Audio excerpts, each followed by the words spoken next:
I'm Grumps. I'm not so Grump. And we're the Game Grumps. Welcome back. We're about to find out, where does that leave us? Well, where? I guess we'll find out when I press A. Okay. Miss Hart testified that she heard the gunshots after midnight. After midnight? We're gonna let it all hang out. Are you claiming she was mistaken? We're gonna party like it's 19. Hold up, it is! Not at all, Your Honor. It is a fact that the camera also triggered at 15 minutes after midnight. Ah. Your Honor, that night there were 2 sets of gunshots with a 25-minute pause between them. Oh my god. Slap, slap, slap. Why would this be? Don't be fooled, Judge. That camera was set to respond to loud noises. Yes? So, There's no proof that the loud noise at 11:50 was a gunshot. Why, the witness could have sneezed, triggering the camera. Hey, my nose was clear that night, man. Clear. Well, Mr. Wright, there's no turning back now. Oh boy. Can you prove that the loud noise at 11:50 p.m. was indeed a gunshot? Please show the court evidence if you have any.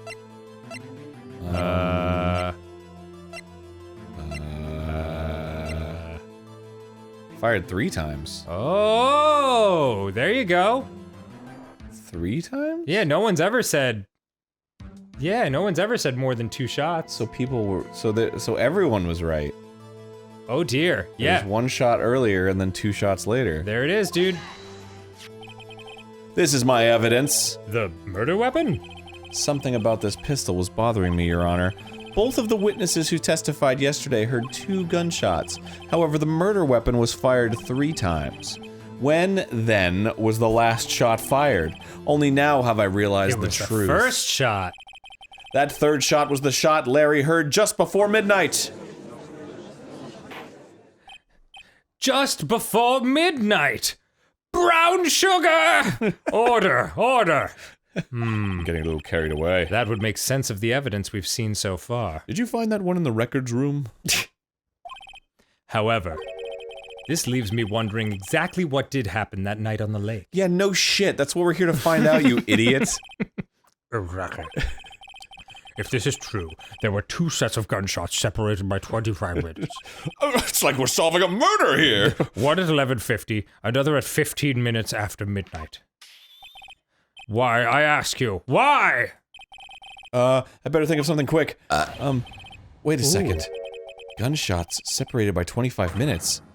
Ah! What's wrong, Nick? I have it. I have it! Huh? Remember the case with the Steel Samurai? No, that was days ago. Yeah, of course I remember. The murderer in this case had the same idea as the murderer in that case. What do you mean? Maya, Yes? if we don't figure this out now, we'll never overturn Edgeworth's guilty verdict. I've got a hunch and I'm gonna run with it. Right, I mean, is this safe? Safe? We've already got a guilty verdict. We have nothing to lose. You just watch and let me know if I say anything that sounds fishy. Okay. Right, Nick. Oh, God. Your Honor? Excuse me. Yes, Mr. Wright? Uh-huh. The testimony just now has cleared up this entire case. No, what? What do you mean, Mr. Wright? So, you finally realized the truth. There can be no other murderer here than Miles Edgeworth himself. No, you dumb bastard. Wrong, Von Karma. A man was shot that night, but it wasn't Edgeworth who did the shooting. No. Listen, rookie. Take a deep breath and consider the facts. At the time of the murder, 1 boat was on that lake. This was shown by the witness's photograph. The defendant, Edwards, and the victim, Robert Hammond, were on that boat. Ow. Pow! Went the gun. Splash! Went the Robert. There was a gunshot fired on that boat, and Robert Hammond fell into the lake. It's like got like a whiteboard with pictures. The distance of the shooting was 1 meter. It couldn't have been suicide. Well, snap, the guilty party has to be the other man on that boat. I admit, it is hard to imagine any other possibility. Yes, but this assumes that the victim was shot at 15 minutes after midnight. What do you mean by that, Mr. Wright? We have photographic evidence of the time of the shooting. The timestamp on the photo says 00:15. But Larry heard a gunshot 25 minutes before that. Robert Hammond was killed then, 25 minutes before the shot on the lake. That's the only way that Edgeworth could be innocent. Mr. Wright, are you quite mad? Explain who the two men on the boat are. Edgeworth and the murderer, if I'm to believe myself. Whoa. Of course, it was Edgeworth and the murderer! Dang. After the murderer killed Robert Hammond at 11:50, he assumed the guise of Dr. Hammond and met Edgeworth. Whoa.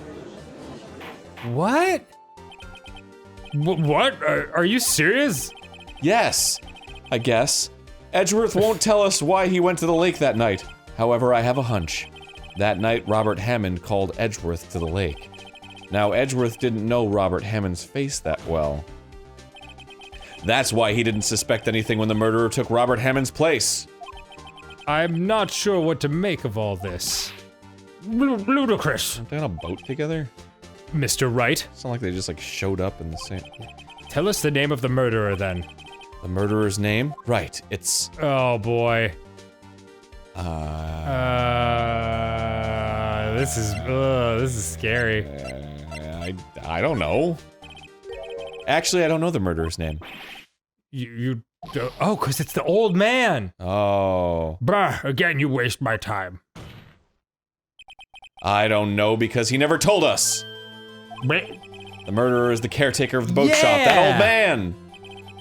At 11:50, he was the one who killed Robert Hammond. The caretaker of the boat shop? Oh, the caretaker, where did he do this? There weren't any boats on the lake then.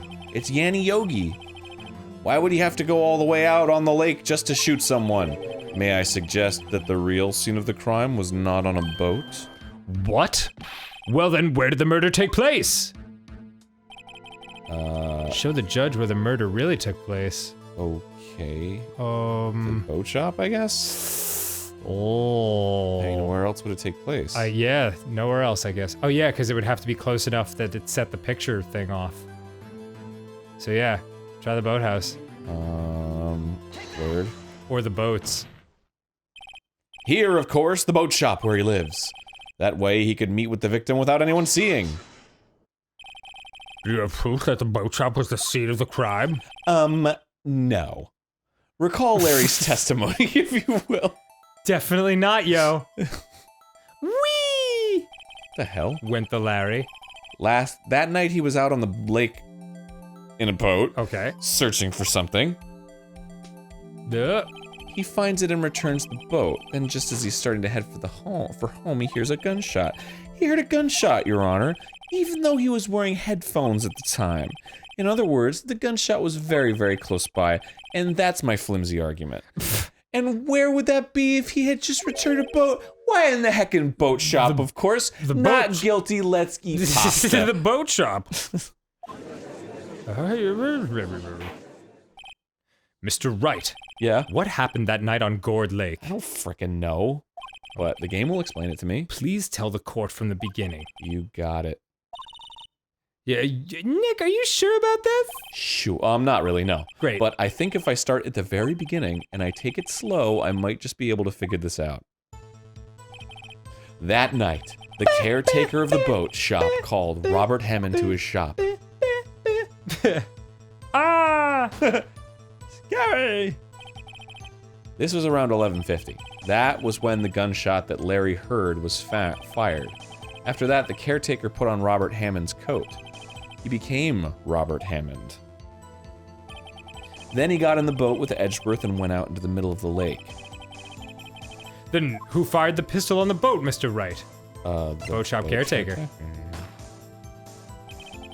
Of course it was the murderer who shot the pistol. He shot twice. Both missed Edgeworth on purpose. Wait a minute. Yes? Why would he shoot twice if he didn't mean to hit anyone? Details. Know this, Mr. Wright. The moment you run out of explanations is the moment you lose. Snap. Tell us why the murderer had to fire twice. Because the first shot missed. To create a witness. To create a witness? Edgeworth? Oh, no, man. What do you mean to create a witness? I don't know, but it's definitely not because the first shot missed, because he wanted the second shot to miss too. Oh. Oh, because he's trying to frame him. Yes. Got it. Okay, to create a witness. Yeah, okay, because maybe he knew about Law to Heart. Yeah, it could be. I believe he shot twice to create a witness, Your Honor. Create a witness? Create a witness? The murderer lifts his pistol and fires one shot. That ensures that anyone who heard the shot would look at the lake. Indeed, Ms. Hart did exactly that after hearing the first gunshot. Next! The murderer waits a bit and he fires again. Then... Oh. The murderer jumps from the boat himself, leaving the pistol in the boat behind him. This is stupid. I see. To someone looking from the edge of the lake, it would appear that one of the men on the boat had shot the other.